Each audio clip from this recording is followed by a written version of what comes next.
નમસ્કાર, BTV news સાથે હું છું વૈભવી। સમાચારની શરૂઆત મહત્વપૂર્ણ સમાચારથી કરીએ તો સુરતના અલથાડ વિસ્તારમાં બાંધકામ સાઇટ પર દિવાલ ધરાશાયી થઈ।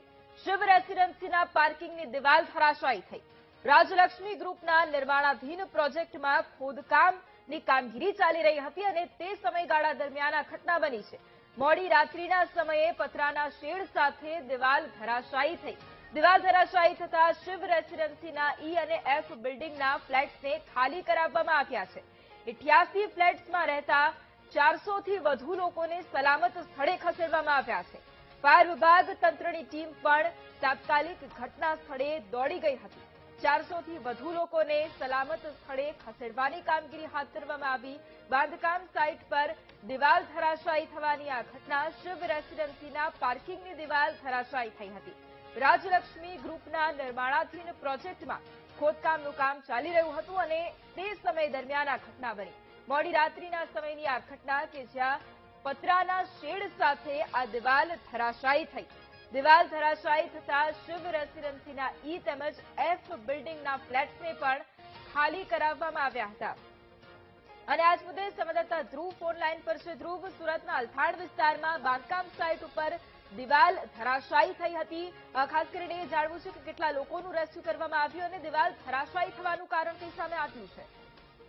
બિલકુલ, સુરતના ભીમરાડ વિસ્તારમાં આવેલ જે શિવ રેસિડેન્સી છે તેની પાર્કિંગની દિવાલ અચાનક ગતરોજ મોડી રાત્રે ધરાશાયી થઈ ચૂકી હતી।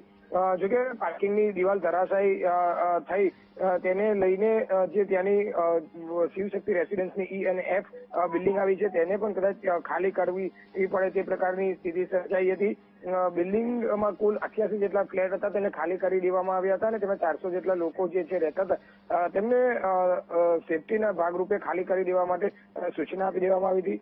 ફાયર વિભાગની ટીમ પણ જે છે તે ઘટના સ્થળે પહોંચી હતી અને સલામતીના ભાગરૂપે આ બિલ્ડિંગ ખાલી કરવા કહેવાયું હતું। રાજલક્ષ્મી ગ્રુપનું નિર્માણ, આ જે આખી બિલ્ડિંગ છે શિવ રેસિડેન્સી, તેની બાજુમાં જ રાજલક્ષ્મી ગ્રુપનું નિર્માણાધીન પ્રોજેક્ટનું કામ ચાલી રહ્યું છે અને જમીનમાં વધારે પડતા ખોદકામ કરી દેવાના કારણે આ રેસિડેન્સીની જે પાર્કિંગની દિવાલ જે છે તે ધરાશાયી થઈ ગયું હોવાનું હાલ અનુમાન સેવાઈ રહ્યું છે।